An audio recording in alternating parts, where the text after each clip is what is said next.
Hi, this is Jim Ziegler, the Alpha Dog, and this is the Dawg Pound. I am so excited. I need music. Okay. You sing it every time. Uh, there's got to be some sort of fanfare that goes with that, like trumpets blaring or something. Yes. Yeah, something like that. Okay, we are live on the air, broadcasting on eight social media channels with the expert panel. I'm talking about Jennifer Briggs, one of the most brilliant women in the car business. How you doing, kid? Well, I'm doing all right, Jim. How are you? I'm feeling really good. What is your title this week? Well, I believe it is still the Empress of Executive Management. Yes, it is the Empress of Executive Management. And I'm very excited about the topic for today's show, except that it really does make me feel a little old in the car business. So A little mature. It makes you feel what? a little old. Like I mean, I've been talking about this since 2010. So we're still. We've all been talking about it.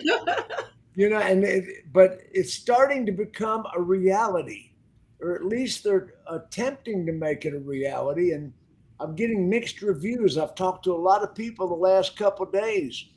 Video, is it going to replace in showroom sales? Not just sales, F&I and BDC. I mean, are we just going to be talking to the customers on video? Let's talk about that in a second.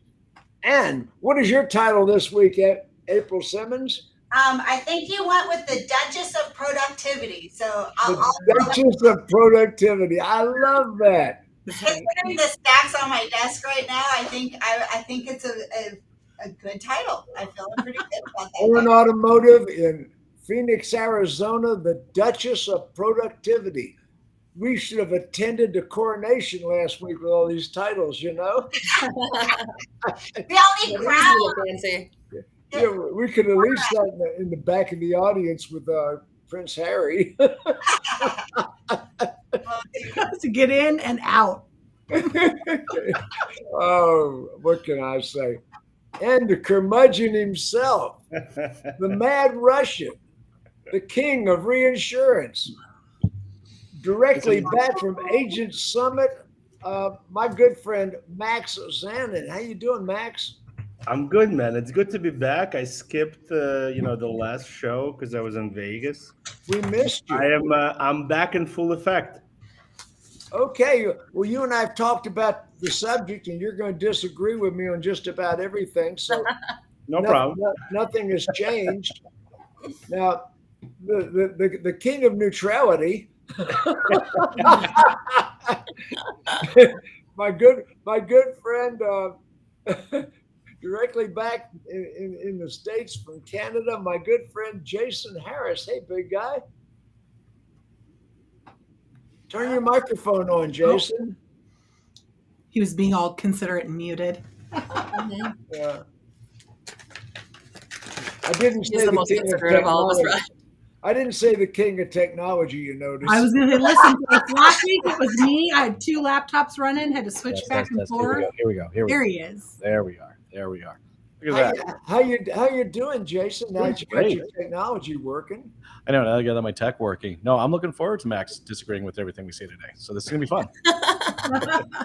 We're here for you, Max. I missed that last week.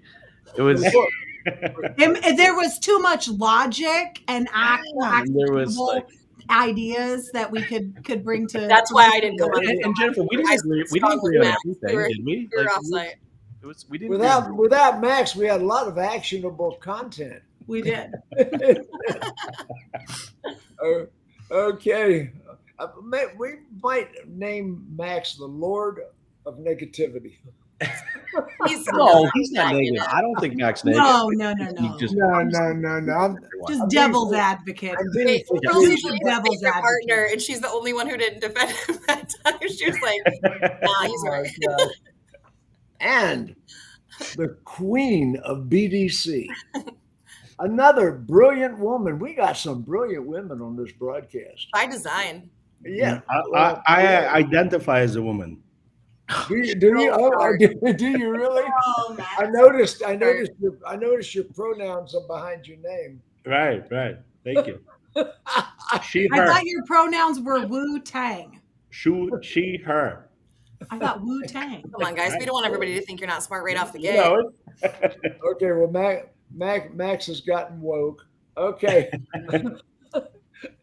the queen of BDC. How you doing, Bobbie? I'm doing, man, video's so easy in my life that I'm currently standing halfway, like hunched over a desk to do the video, because when I turned it the other way, you could see the sunshine reflecting too hard and I couldn't see it. So I'm in a half stance hanging out at the dealership today. Okay, where are you? I am down in Alabama. Oh, are you really? I am really. Okay, fantastic. Did you get that ink dry last week, B? Ink dry last week. On the buy sell? Oh, I don't know what you're talking about because that's not a public conversation that I can have. Okay, we're going to have that conversation another time. You know I'm Okay, I got it. Here's the premise. I read an article in Automotive. Everybody still there? Yeah. Okay, I had a power blip here. All sorts of technology problems. I had an article in Automotive News this past week that talked about video F&I. That a lot of the vendors are reintroducing a concept that we've been talking about for years. Now, Jennifer, you and Bobbie have attended many of my seminars. How long ago were we talking about this subject?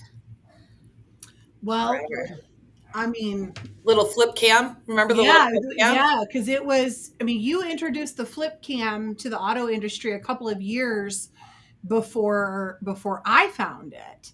And had found, like, I think in 2009 was the first content I had seen from Elise, and we started integrating video into our sales strategy in 2010. So it's been 12, almost 13 years. Hence why I said this topic is going to make me feel a little bit old. But you remember how it used to have to be a digital upload? Dealer, Bobbie, it was probably 2005 when I introduced the flip camera. Oh, well, Bobbie just. No, I'm still here, but I need to grab a chair. Okay. Bobbie's switching technology right now. But anyway, I introduced the flip camera at a digital dealer conference in 2005. But now the concept that we're talking about now is live communication with the F&I office at the zero moment while the customer is still on the website, while they're still clicking around looking to buy a car, or they've already indicated they would like to buy a car. And this isn't the transaction, but the F&I manager would come on with a video and offer the customer the face chat, or whatever you want to call it, Zoom chat, and they're gonna sell the products directly to the customer. Max, you had some thoughts about this. But he does. It's not that I had thoughts about it. You know, I spoke to people that actually worked at JM&A when they piloted the program. Right? Okay, I wasn't going to mention JM&A, but now we've done it. Go ahead. Right. And that's why, you know, I asked you to speak to Brian Benstock, because he was the pilot for the program. That's how I spoke to Brian Benstock. I sure did. And he had some mixed reviews on it, good and of bad. Course, because it's a logistical nightmare. You know, you can be, you know, a Monday morning quarterback, right, and think that this is how it should be done. If you never worked a day in a real car dealership. Wait a minute, I've worked a lot of days in a lot of real right, dealerships. You should know better than anybody that it shouldn't be done via video. Okay, you want to go out? You want to go out behind the get ready department and duke it out? I mean, I'm going to tell you right now. That happened a couple times. So listen. Think of the logistics, right? The customer is in the box, right? There's no finance manager in the box. There's a TV screen, and there's an F&I manager in a remote location pitching them the menu, which is great, no problem. So the customer says yes, no, whatever it is, right? Uh-huh. Now, in the real world, this is when the customer would sign you would put their paperwork in the glove compartment and see you later. And put 13 staples through the interest Correct. rate. Correct. Through the truth and disclosure box. Right. Right. You can't do this here, right? Because after the virtual finance manager finished pitching, somebody has to go and build the deal. And guess what happens No, when wait, you build? time out. Time out. Jennifer, jump in here. Have you not heard of networking? Like the deal can be loaded. Yeah, I'm going to get to it, Jennifer. I'm going to get to it. Hold your horses. We're talking about total transaction on the Correct. internet. Correct. One of the somebody's got to go and one build of the the deal. advocates of video is Roadster. Guess what happens when somebody goes to build a deal? There's another deal ahead of it, or another deal. So the customer is waiting. And you know the definition of cooling off period? This is what's happening. They're calling their friends, they're calling their relatives, and like, listen, I just got this gap and tire and wheel and a VSC, for a modest charge of $8,200. My payment went up by $97. And why wouldn't you be live e-contracting? So guess what happens when they say that? Everybody becomes a finance manager. Everybody's an expert. And they're like, no. You don't need any of that stuff. How much time do you think is going to transpire between these things, Max?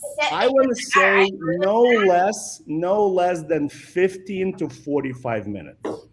Okay, Because in a busy dealership, you build multiple deals at the same time, especially if it's a busy day, if it's a sale. Max, you and I are old school. We are old school people, but I have already moved on.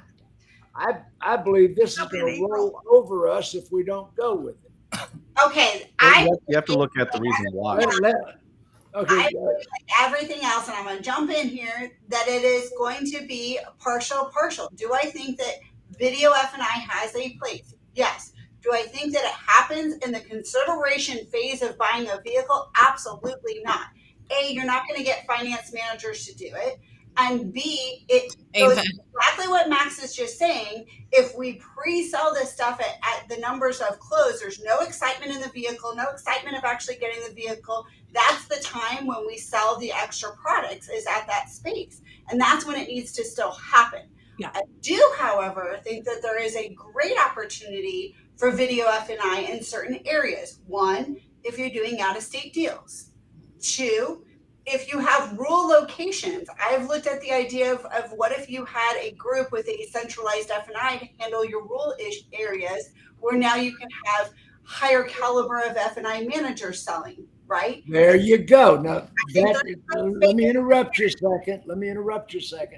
Part of the concept is that you would have a central F&I manager, one of your superstars, not one of your wannabes or has-beens or never wases.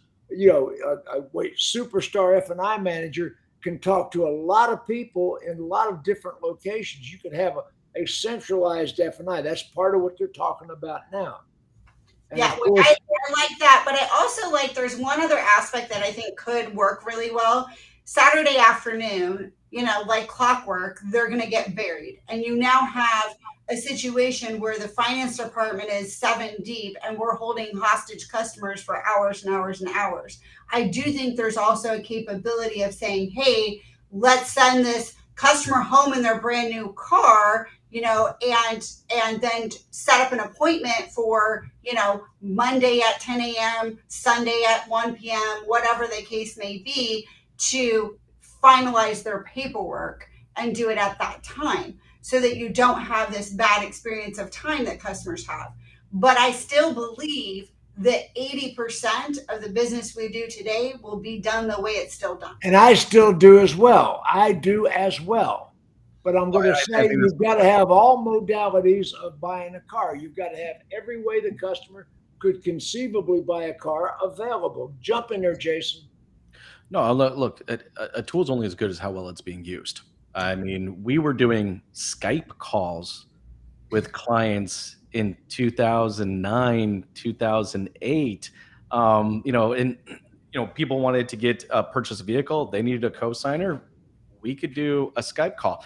Where I was located, we were in a heavy university area, and we had, parents purchasing vehicles, some ridiculous vehicles. I mean, we were sometimes selling Nissan GTRs and dealing with people all the way across the other side of the globe, and would jump on a Skype call to review over, all of the financials. But I mean, like, it's just unique to the individual. This is more of a question of the customer experience, not necessarily what everyone's going, to gravitate towards. To April's point, it's going to be about the individual, but we should be talking about how we need to have options. I think that's the one thing that we learned over the last few years, is that the customer wants an ABC option, the way that they can purchase a vehicle, the way they can test drive a vehicle, and now with their communication, like, I don't want anybody calling me. Does anybody actually want to take a phone call? Like, text message me. I'm literally going through the entire process of getting a new mortgage, which is substantially larger than a car, and I've done pretty much the entire transaction via text message, discussing back and forth, because I feel like I can text them, they can text me back. Is it a new mortgage broker or one you've used before? It's a new one. And they pretty much asked me right out of the gate, what is your preferred form of communication? And I was like, look, it's text. It's the same thing. It's like, it's so funny how many more video calls I get now than ever before from kind of my inner circle of people. Like, they won't even call me. They won't even text me. They'll just jump on a quick video call. And maybe, Jason, all my conversations with dealers now are Zoom. I'm not calling anybody. I'm selling seminars right now, but it's all on Zoom. 100%. It's so funny because I video text, like, regularly as a regular habit. I make quick videos and then send them by text.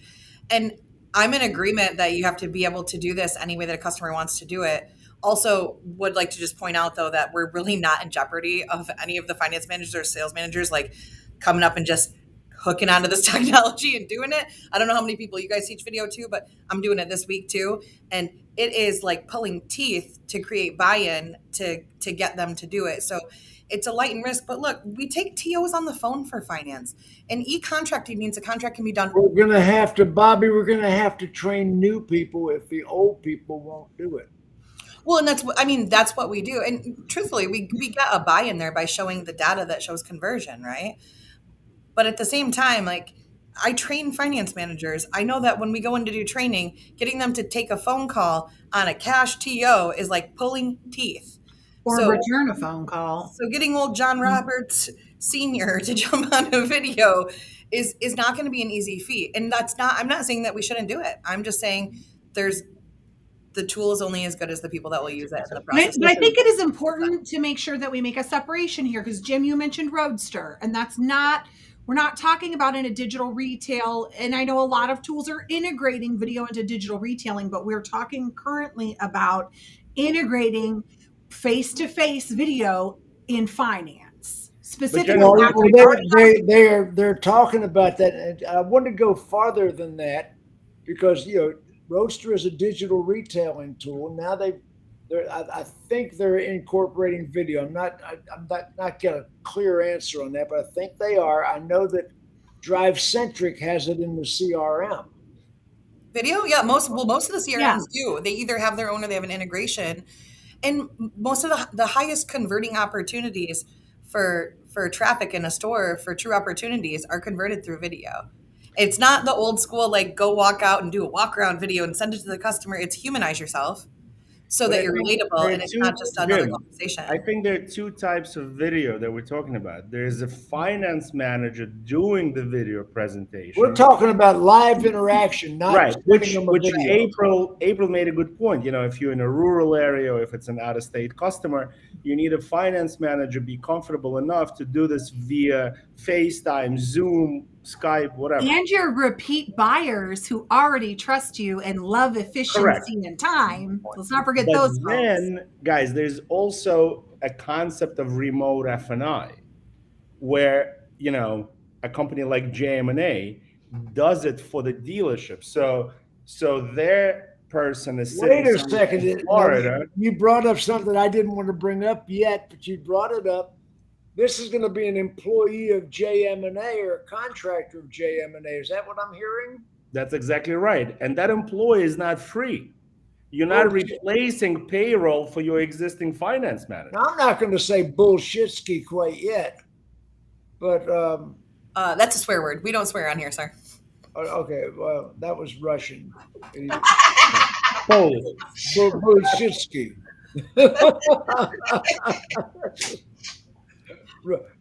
Max has Russian heritage. Okay, Right, I know. anyway. So what they're talking about is a contract worker that's remote. Right. Excuse And this me. is what I mean by a logistical nightmare, because if the remote finance managers in another state, they need to not just be able to pitch the menu via video, they also need to integrate with the dealer's DMS.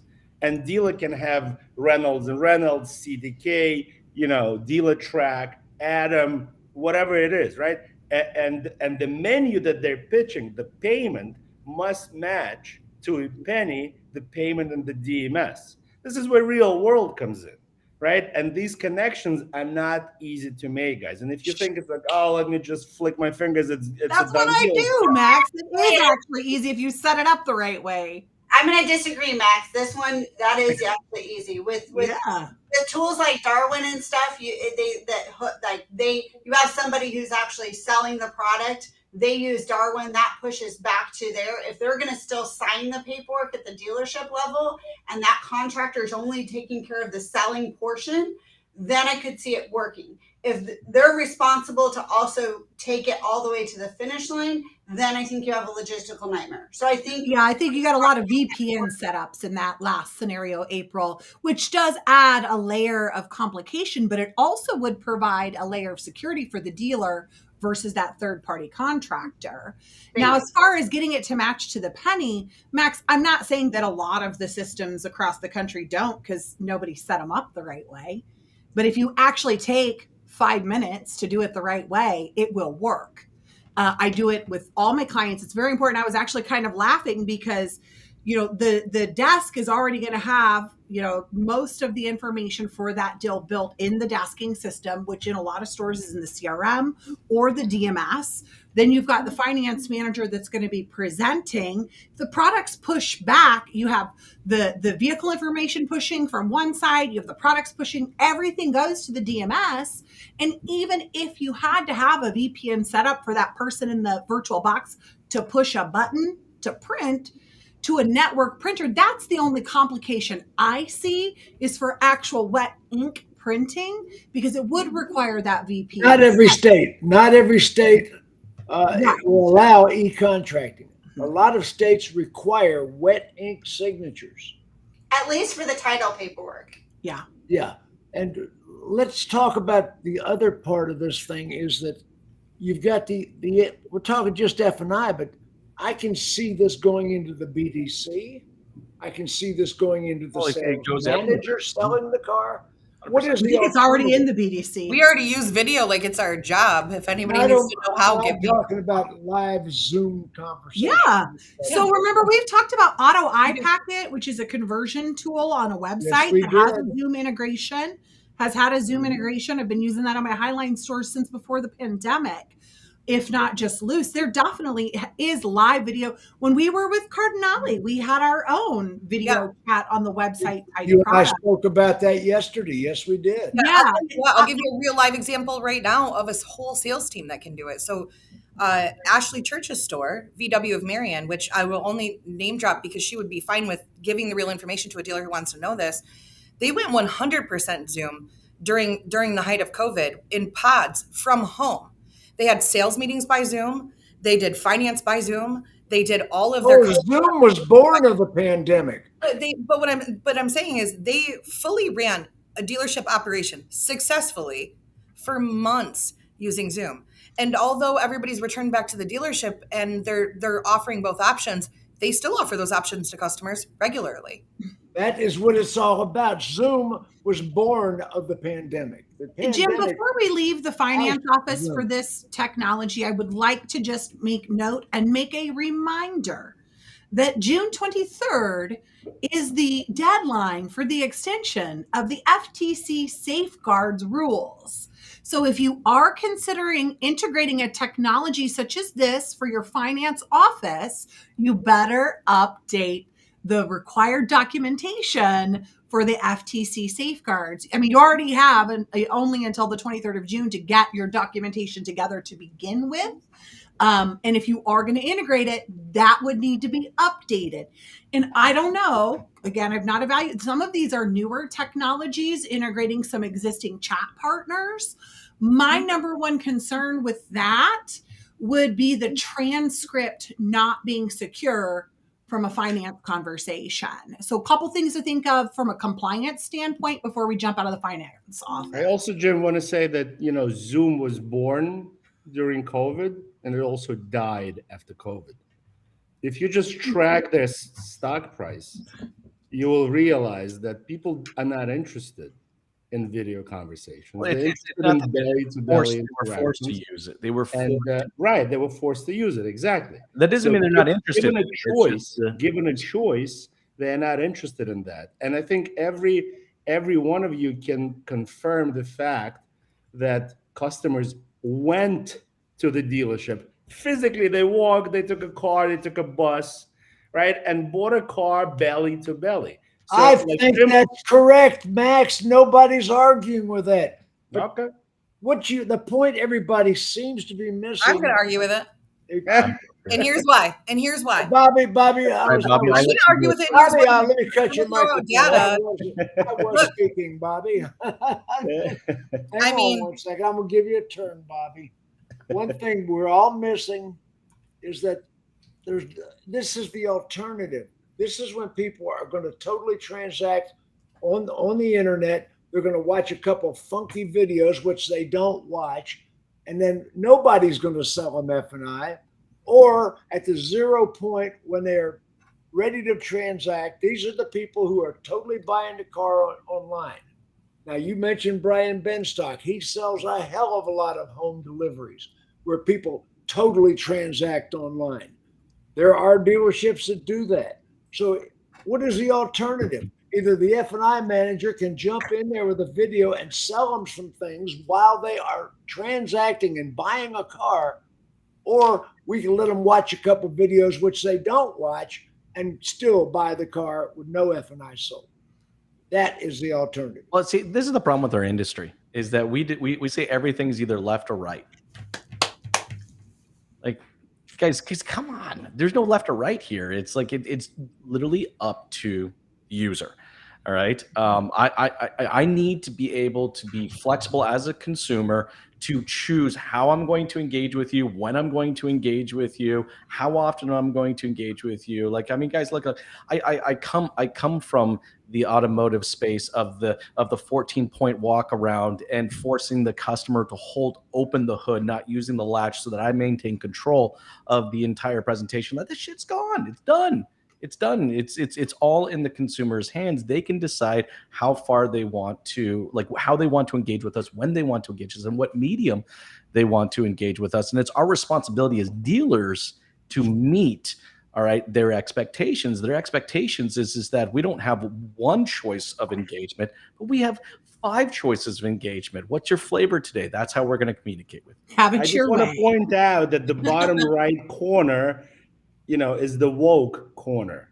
Bobbie and Jason. Woke. That's the woke. We're woke to the customer experience. No, That's what here's we're woke the to. thing that's always funny. Get to him, me. B. People who are very left and right always think that this, first of all, woke by definition is not a bad thing. But in the way that it's used sometimes on here and in politics and everywhere else, it's this label of almost like ignorant misogyny that's like, oh, because you're progressive and open-minded. And here's the thing. I don't think that video is going to be for everybody. But I'll tell you what, right now, Zoom does have a usage decline. Does that mean nobody wants to use it? It still has 33.3 trillion minutes or something crazy used a year. But you know what did change?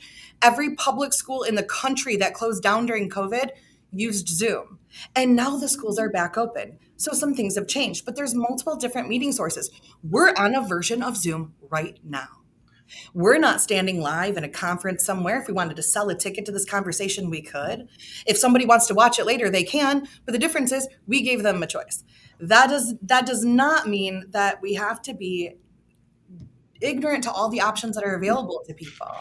And everything coming up to finance, doing video and doing Zooms is an opinion. Yes, you can't e-contract in every state, but in Michigan, I can not only RDR my vehicle, I can RD1 await through the state. I can process all of your titling paperwork without a wet signature. I can e-contract without a signature, and I can sell a car without you driving it over the curb when you sign it. As a matter of fact, the convenience I can offer you would probably increase my product percentage and my per car. And I don't know how I would know that except that I did finance for Sonic Automotive in Michigan and still sometimes do. I don't know if that makes me woke or if it just makes me educated. Jump in there, April. You know, here's the bottom line. I don't think that actually Jason said it well. There's no right, there's no left. And I say this a lot. I have my very own opinions, and my opinions are dictated by my backyard. And my backyard is not Michigan. My backyard is Arizona. And in Arizona, we are a little more Wild West. And I have to take into consideration that my competition here is not the same. So I have to adhere to the way that makes sense for me to maximize sales and profit. And that's not always going to be that way. I still have to get a wet signature on a title application. I still have certain things that have to be done. And we are in a hyper aggressive market in Arizona. So we don't have high lease penetration. We are a melting pot, which means a lot of people are moving here from other states. There's no loyalty because we don't have that foundation. So what's your average buyer's age, April? Oh, it's all over the place depending on the store. So a couple of my stores, because they have a high snowbird population, so half of the year, their population triples. And that means that I have a more elderly clientele. And then I have other stores like the one I'm sitting on top of right now that has absolutely every demographic and everything in between. And the reality of it is because there's no loyalty, customer experience is important, but we have to maximize every little avenue. And the biggest avenue we have to maximize is finance. And the best way to maximize finance is belly up at the time of delivery when they're super excited out there to grab. I agree with that 100%. Everybody, I am talking about people that are totally transacting online, and if I was in a Highline store, that is more likely to occur. People are buying $300,000 McLarens sight unseen. Yeah, it's listen, I think there are two distinctions here. First, there are Highline dealers, and then there's everybody else, right? Yeah. Can you do video F&I preemptively in a Highline dealership? 100%. If you're buying a McLaren, a Rolls Royce, you should pitch F&I products before the customer even agrees to make a deal. Right, so you can just roll it into the sale price because most of these deals are cash deals anyway. Right, nobody's financing a $450,000 Rolls Royce. You would actually be surprised. The numbers actually. Yeah, I would not be surprised, Jason, because there is no Rolls Royce financial. No, you're having other companies actually pick up that paper. All right, they're leasing them out. So then, Jason, then there's everybody else, right? There's Toyota, there's Honda, there's Jeep, Chrysler, Dodge. They're borrowing against their own money. Yeah, exactly. First of all, no one that level actually spends their own money. So in a real world, in a real dealership, unfortunately, majority of dealer principals, general managers, and finance managers know that F&I is the true profit center once you take out the pandemic premium, right? And they still believe that it's a belly-to-belly business and you need to bum rush the customer the last minute in the box.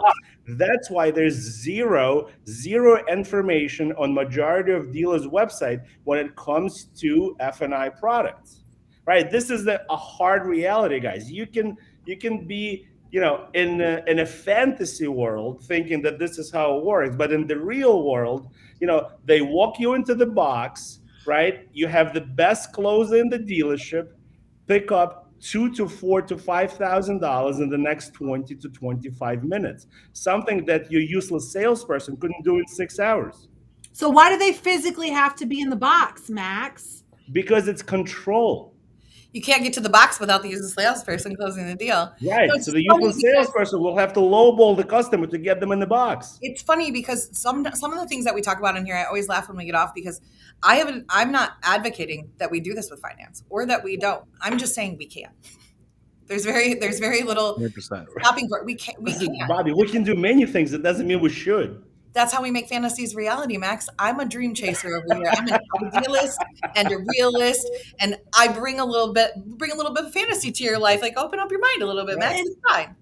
I Right. guess I don't see why we shouldn't. If it is a way a customer wants to contract and the transaction, the technology is simple and safe and secure for the dealer from a risk compliance standpoint, I don't see why we wouldn't have it as an option or why we shouldn't. Now remember, Because F&I is a dirty secret. F&I profit is a dirty secret that Max, dealer you're on. principals don't want customers F&I to can know about. actually be a pleasant experience. You know how many dealerships I've convinced to get rid of the box, all right, and move to a finance lounge. I'm going to say zero, Jason. Where it's zero. a comfortable space Zen space. where you're actually sitting in a sofa side by side with each other, reviewing actual real data. Like it's so weird that for a $40,000, $50,000 transaction, we can't understand this, but every mortgage company in the world doesn't do a transaction in a box.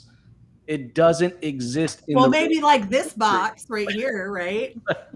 I think it's because men designed it and they like things that are in boxes. I guess so. But look, but we also haven't talked about, because I think that's something we should talk about. The one thing we haven't talked about is actually the branding opportunity here. Because I think there's a substantial branding opportunity to say that, hey, we're willing to meet you where you want to be met. And that's rare. And I think there's some amazing groups, there's some amazing dealerships. There are people Accommodating doing a that. tiny I'll tell minority. you- That's not what I'll tell you majority that. wants. That's Linda- accommodating Linda- a tiny I heard about minority. half of that. It's just like cars are the Everybody only talks thing that are the so same difficult. time. This is the only Everybody's industry talking at the that is same so time. difficult for a customer to do business in. If- Everything else we transact online. Everything else we have an option to. Oh, We no. don't wait for shows to come out anymore. We don't buy houses by going to every single house anymore. We don't buy jewelry or mattresses or any of those things. And those have 500% markups. And yet our customers run around talking about how we put a gun to their head because they had $3,000 in gross on their freaking deal because they hate the process. Yeah, but the process isn't going to change as long as competition is still the driving force. I mean, But it's- That should be the driving force. In each core of customer. all those other things that you just talked about, there's no competition. If I'm buying a house, I put it in the bid and either I get Price competition. If I buy a Competition. piece of jewelry online, I'm going to pay whatever they say I'm going to pay, and that's it. But there's all the same How stories. automotive works, and that's where the core of why some of these things are the driving force behind it is the competition. I just think that all of these things are like if you buy a mattress, there's 100 different stores you can buy it from. If you want to buy a couch, there's 100 different stores you can buy it from. If I want to buy a boat, there's 100 different stores I can buy it from. And I don't have to transact any of those things 100% online. Does that mean that it's more beneficial to the dealer to do it in person or online? Of course it's more beneficial in person. The read of energy, the flow in the room, we all know that closing something in person is not only easier, but it typically transacts at a higher rate. However, that doesn't mean that we can't adapt to it a different way. And there's markets that things don't work in. There's markets that BDCs don't work in. There's stores that GSMs don't work in anymore. We used to have closers on the floor. Things are different now, but to look at it and just say, it's not a possibility doesn't make any sense to me. What's the matter with closers on the floor? Wait a second. No, nobody said there's anything matter with it. But No, but that's exactly it, right? See, everybody hears what they want to hear and not what anybody says. I want to pick up off of something that April had said. In April, I don't normally disagree with you, but I am going to disagree with you. Oh no. Well, because No. Is that ever happened I believe that price is April, only now you're officially in the inner tribe. If she's actually she's never disagreed with you. I don't think. right. Price is only an issue in the absence of value. And I do agree with you that in super competitive markets, it can be hard to set yourself apart on anything other than price. But I will tell you, I work for one of the most competitive dealer groups in Detroit, Michigan, which was employee pricing, all of these things. And we were able to gain and grab market share with the experience, because even for that clerk who makes 40 grand a year, time is money. And we are ignoring the fact that we have one of the most long and irritating and frustrating processes for the purchase for our consumers. So if this technology, or even integrating a little bit of it, if we're talking about 15 or 20% of our deals and giving that as a level of service, I think that it can add to your level of competition and set you apart, even in the most price competitive markets, if you market it the right way. Right, but Jennifer, again, listen, let's go back to reality, right? I You're a just dealer told you principal. I did it. You see that Right. real award Yeah, right yeah. back there, I'm Matt? saying, like, let's assume for a second you Wait a minute, there's another woke person in the audience. Look, Let me tell you Right, what, I 100%. just looked up who 100%. made that comment because I wanted to know who was that brilliant. And that's Right. Ashley from Walzer. And she is brilliant. Right. And Oh, yeah, she's got of one course of she knows those I'm right. too. Of course Right. she So, knows. And she's the same so way. as a dealer principal, right? You deal in reality, right? And you deal with limited resources. No, What that's not secrets true. are you hanging You out have with? limited resources. Well, So we your deal in limited huge- resources will dictate that you have to pay attention to what majority of your customers want to do. And the majority of your customers want to come to the showroom, touch the car, test drive the car, I agree. and then be put in the F&I. And you All can, right, Captain Unwoke, where's the data live other than Right. opinion? that's Show me not the it. This is numbers. reality, I wanna Bobby. You can see. ask any of your dealers. No, I'm whether a they data nerd. I sold- want to see real data, not perception. Both of you, Max, you just said something. Most of your customers, I'm dealing Right. with other customers. Exactly. Not most of them. There are customers that are buying cars, totally transacting online. They're Right. not watching those funky, stupid videos. Nobody's watching the video on the service contract. Nobody's watching the gap video. Nobody's watching any of those videos, the maintenance video. There, unless an F&I manager can come in there with a live presentation, it's not going to happen. Correct. So Bobbie's in most right. cases, Okay. we need to focus on reality, and reality is different First time he's ever from said that. accommodating Bobbie's right. Oh, no. from accommodating this tiny percentage that wants to transact over FaceTime. Give me a break. Time guys. Why erodes can't growth. they Give have me a both? break. Why Unless can't you're they have buying a Highline car across state lines, there's no reason for you to transact. Why is a over Highline FaceTime customer with more you. important than another customer? Can I just jump in and Got say it. that I agree with Jump everything? in, Jenna. I'll shut everybody else's microphone Here's the off. thing. I want to agree with everybody, but I think we have to segment this out. Okay. There are certain customers that need help buying a car, that then also need help financing and deciding what products they need. And that is one customer that I don't believe will ever be an A to Z transacting online customer. There is those customers. And if you have a majority of those customers in a particular rooftop, then that particular rooftop is probably not going to subscribe to some of these things. You then have a whole segment of people like myself. If I decided what I want to buy, I know what the car is, I probably don't need to go into the dealership. In fact, I did buy my camper completely on, basically online. Called them, said, here's what I want. I did the F&I exactly as we're talking about. So I did do that process that way because I knew what I wanted. I know where my credit is. So those customers that are the 720 plus credit customers, those are your people that we have a potential right here to offer this offering because time is money. So I do agree with all of that. But I also think that there's a extreme other side where there's this belief system from mostly the OEMs that all customers will buy cars online. And so I think there's a disconnect here where we've just got to say, look, everyone on this panel is right, depending on which customer and which scenario, at which moment you're talking about. I think that April is a good arbitrator. Let's all join hands and sing Kumbaya. But you're right, April. And isn't this the frustration that we have with a lot of things in our industry where, and we have such great conversations about them, but like people watching, it's the same thing. Is it doesn't have to be one way or the other. It can be that both things are allowed. It can also be that what works in one location, one store, one state is not the same as what works in something else. And so there may be, a F&I person that just kills it on video, is super extroverted and charming, and doesn't mind taking all their cash TOs on video, or their Highline customer, you know what I mean? Anything like that. But they have a process in place and they're trying it, and that's okay too. But Well, the one thing we haven't talked about. wants to be an F&I guy, right? The person who's transitioning, maybe he's the guy that takes all of those customers right now, and that's how you prove yourself to move to another position. I mean, there's so much opportunity where we just have to recognize what the core is for the dealership, which is F&I is the biggest profit center for dealers, and that's not. Oh, absolutely, absolutely. Per square inch, nobody makes as much profit as the F&I manager. So what I would like us to do as an industry is just. But I think everything trickles down from Highline stores, guys. So you pilot everything in a Highline store. And with time, it trickles down to mass-produced cars. It's not that, guys. You should absolutely use video in a Highline store preemptively throughout the process. Or conversely, again, Right. Max can say it's not reality, but you could read about it in a number of industry magazines on how I did it in my Chevy store. I mean, you guys, you see this comments, by the way? You see this comments, by the way? Thank you. From Adam? Yes, thanks, Adam. Adam, how many did you? Somebody needs to give his millennial self a trophy. Yeah. So, okay, I'm sorry. Don't be a snowflake and cry, Max. But here's the thing. If you can, this again goes back to value.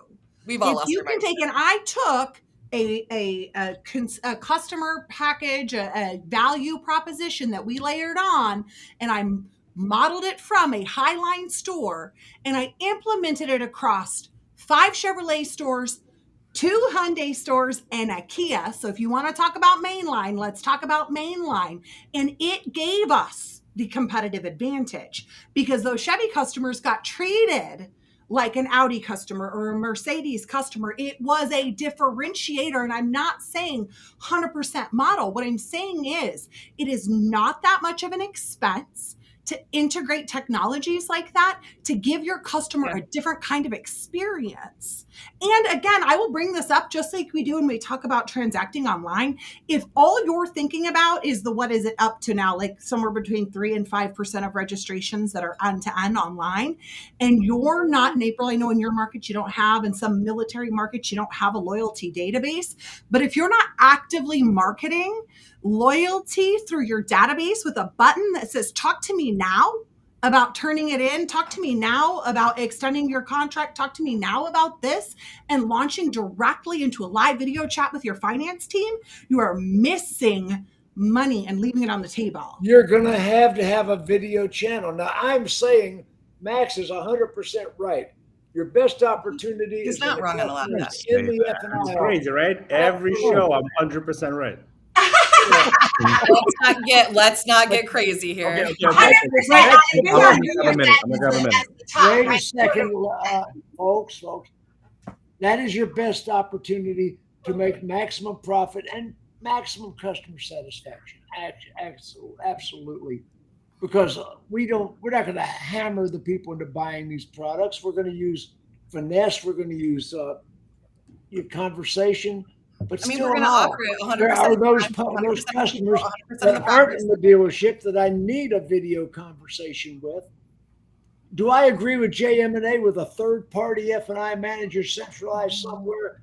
Heck, no. That makes I me disagree with that. Sorry, guys. Can I say something unpopular, though? Not in my world. Can I say something unpopular, though, about that? Look, you got to give them a little bit of, let's give them a little bit of a shout out here. Let's pretend for a minute that we're not talking about the right thing or the wrong thing for the dealer or whatever. Brilliant. How many dealerships right now don't have a finance manager or don't have coverage or don't have somebody? They just offered a remote solution. They might not be selling it that way. But that was smart. I'm not saying it'd be smart to use it, but I'm saying sometimes when they come out with something, it's like, and I don't like to give Jamin any kind of credit, but in a sense, it could be too, Bobbie. I mean, what if you have a small store where you only have one finance guy, he quits on you, and you have nobody else that you can plug into the situation? That happens a lot. And you spend $10,000 a day bringing We've got Adam Warburger on the sidebar, great F&I trainer. I know we need to get Adam on here, man. Cool cat. Hey, real quick, I'm gonna put my dealer principal hat on. So, guys, just look. I need a change. Can you change a background, your face? Yeah. Let me do that real quick. I'm gonna be like Clark Kent. I'm gonna take your glasses off so it's different. All right. So as a dealer principal, it just got real. It's shit got real. I'm sorry I said it. Sorry. Put my glasses back on. Come on, Batman. Let's hear what you got. Okay, so as a dealer principal, like we get hit with many different solutions, many different processes, many different technologies. All right, and we have to split. Look, there are only so many processes that our team can execute on a regular basis. I feel so naked without my glasses, but I'll go. Look really so, like there's only so many processes that our team's going to be able to effectively execute. All right, so when we're met with a new live chat on the website, if we're met with a new widget that goes on the website and generates new leads, we're met with a new F&I process, there are two things we look at.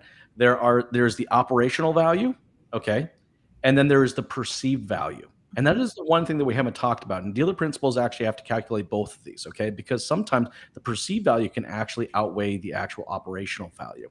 I remember this because I remember this in the 2010, 2011. There was a lot of this overnight test drives. Yeah. Right. This 24-hour test drives. Right. And we had to take a look at what the operational value was versus what the perceived value was. And the bottom line is, a lot of those campaigns only had like a 3% or a 2% take, but the perceived value of offering them differentiated us so much from our competition that it was worth putting it into place and that a process could actually be executed. So look, up to this point, we've talked about the operational value of it, but I still think that we need to talk about the perceived value of it, because I, as a dealer principal, would do this because I think the perceived value differentiates me so much from my competition that even if there was a small percentage, I know, Max, a small percentage, all right, maybe it's just on my GTRs and my McLarens, all right, but a small percentage, it's enough of a perceived value that people would look at and go, wow, they do that?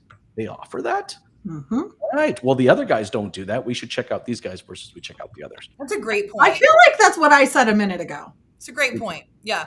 Yeah, but you didn't change your face. That's true. That's true. Yeah, that worked. Like, it was like, it felt real, like it felt different. And I'm glad that you put your glasses But to Jason's point is, as a dealer principal, consider it. My point was, it's a great selling point to the consumers that you have that as a value. So same, different sides. Absolutely. Yeah, I mean, my point in the whole thing is this, and it's the same as it was with EV and everything else that we talk about, which is you have to be open to what a customer's needs and wants are. You have to be open to what your competitors might do that you are not willing to or haven't begun yet. And you have to be open to what's going to be an option in your store now and in the future. And it's better to start researching those things now and getting ahead of the competition than it is to wait. If it doesn't, I think we've said that over and over again. I think that's a point we've made. You'd think so, but we're still talking about it. Guys, this is a rare instance. I'm going to agree with Bobbie, right? No, wait a second. I feel like something sarcastic. Very, very rare instance. You're going to agree with Bobbie? Yes. So, Jim, are you all the people that agree with me in the comments? No, there is a tiny percentage of customers, right, that wants to transact online through video, through smoke signals, and if we can accommodate, and we should, the problem is this, and this is where I agree with Bobbie. To get a finance manager to make a follow-up phone call or to get on the phone with a cash customer is like pulling teeth. To get a finance manager on a Zoom call, right, or a FaceTime call is even harder.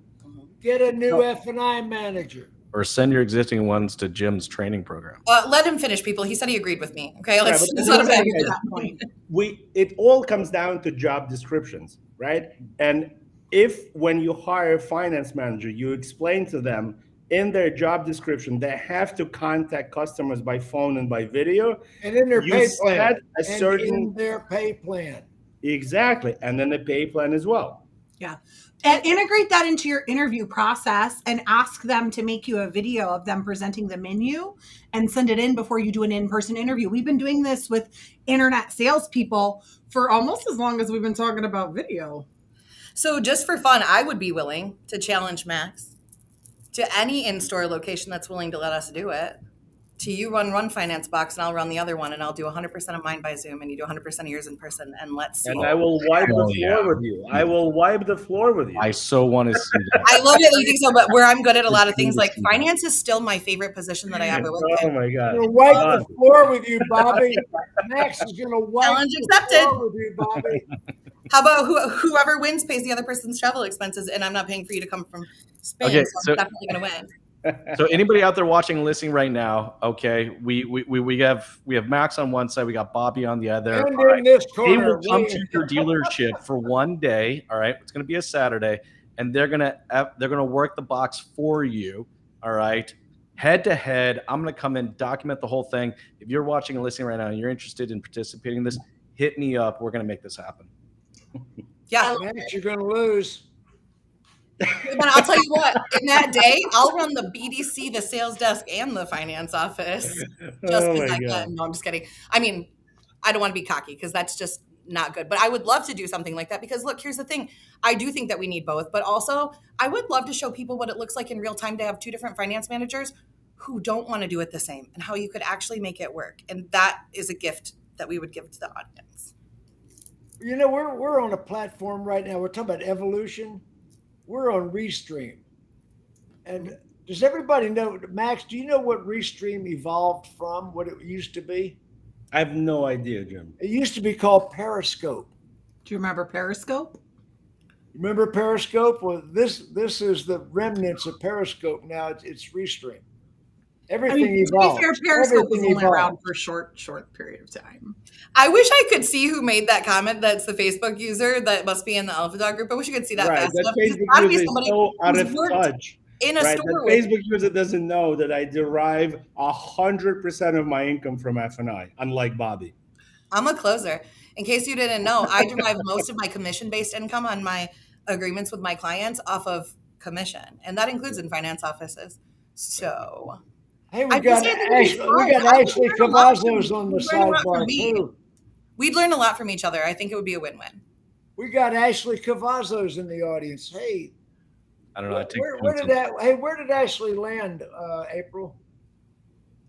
Oh, actually, Ashley, where are you now? I know you've moved. Yeah, she just, What- I don't know what we're allowed to say, so I don't want to tell her story, but she's welcome to share it. But Ashley is amazing. And she's 40 under 40. Ashley is amazing. I've had her on the show before. Friday, she says. Oh, you'll find out Friday. Friday. Okay, we got a big secret going on with Ashley. Okay. You're proud of her. Oh, I want to make one other point about what Jason said real quick because I actually agree with everything he said when he took his glasses off. everything? Good. Only when he took his glasses off. Though. Only when he took his glasses off. So maybe you can leave your glasses off a little more often. But there is one thing that happens a lot with dealer principals and general managers where this fails in the perception idea. And that is just signing a contract for a widget does not mean it works. If I put up and say, yes, we can offer this solution, but then we can't execute it on at all because we don't actually answer a live chat or we don't actually get back to a customer in the way they expect, then that is actually a worse fail than doing it. So Yeah, just you're right. the one caveat I want to add to that is to make sure that we're not just signing a contract, agreeing to pay for a widget, and then just expecting that that's going to work. Yeah, you're 100% right, and that's great advice for the audience. I mean, you Yeah, usually we don't. are- Yeah, you we don't usually have a are lot right of about things. We have a lot of Logical and execution. arbitrary. What's the word? What would be the word for that? Well, I like Like arbitration. Switzerlandish. That one in my wheelbox. I mean, I don't even know if we can say that anywhere about Switzerland, but once upon a time, like pre-glasses, Switzerland. Yes. Oh, I love it. I love it. It's Patrick who said it. So here's how true you have to know it is. My ex is saying I'm a killer in F&I, and you know exes don't lie. They're like children in leggings and drunk people. So that is like a testing. Right there. oh, golly. Okay, as we wind down the spirited broadcast. Best part of my Tuesday. The best part of my Tuesday right now. I know it's so fun. Russell agrees. Russell Hill said, "What a great panel." Thank you, Russell. We are a great panel. Don't be waving that. He loves this discussion. Look at this. There you go.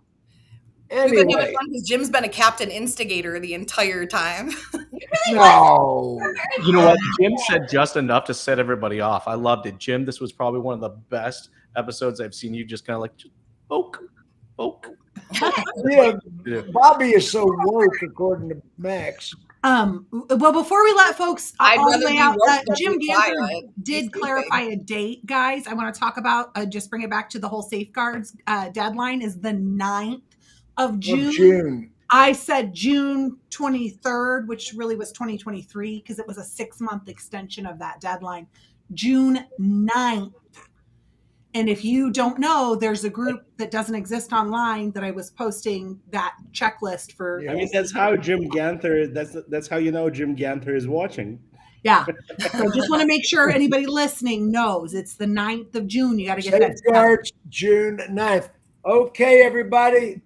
Hi, Wave goodbye to the audience.